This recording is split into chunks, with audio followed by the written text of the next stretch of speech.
Lato-lato mga.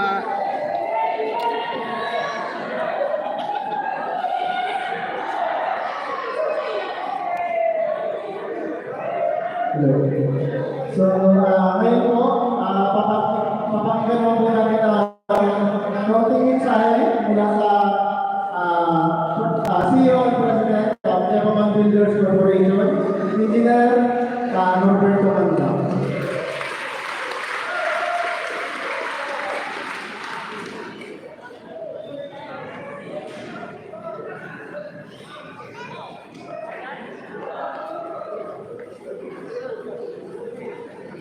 Merry Christmas!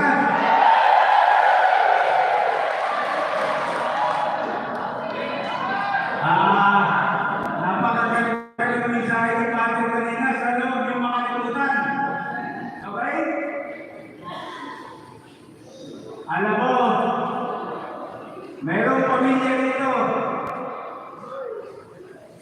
na yung anak at yung tatay hindi nag-uusap. Anak, nanay, hindi nag-uusap. Okay?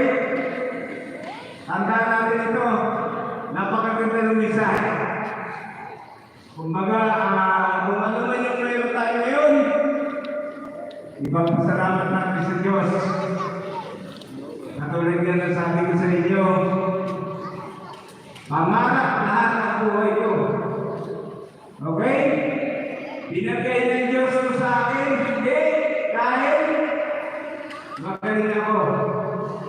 Hindi dahil matalino ako. Hindi dahil pogi ako.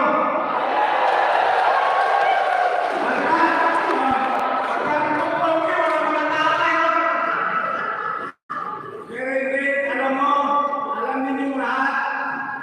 Kumbaga, nagsimula tayo 2010, hindi pa man. Pero ngayon, after 14 years, ganito tayo bilis ng Panginoon. Kumbaga, unang-una, pasalamatan natin siya. Pangalawa, balik natin lahat ng mabuhay. Pasalamat sa kanya dahil kung wala siya, wala tayong magagawa. Sabi ko nga, Mr. Boy, mamigay dahil alam niyo ba, yung pero natin itong isang pero na ito, kasama natin mga bonus yan.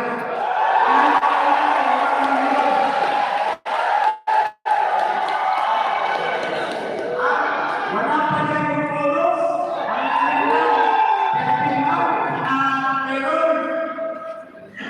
Kulang-kulang 5 milyon itong isang pero na ito. Kaya pag hindi ka nakasingin, sabi ko kasi Boy, maningil ka. Dahil kung sakali, in 14 years, ngayon lang ako hindi magpapasendo. Kasi alam mo naman, hindi ka makahalan. Diba? Pero hindi natin gagawin yun. Kasi mula, kahit kung sakali mataliman yung sweldo ni Epaman, hindi ko lang alam kung magka-problema sa ATM. Di ba? Pero wala akong matandaan na nabili ang sweldo natin ng isang beses.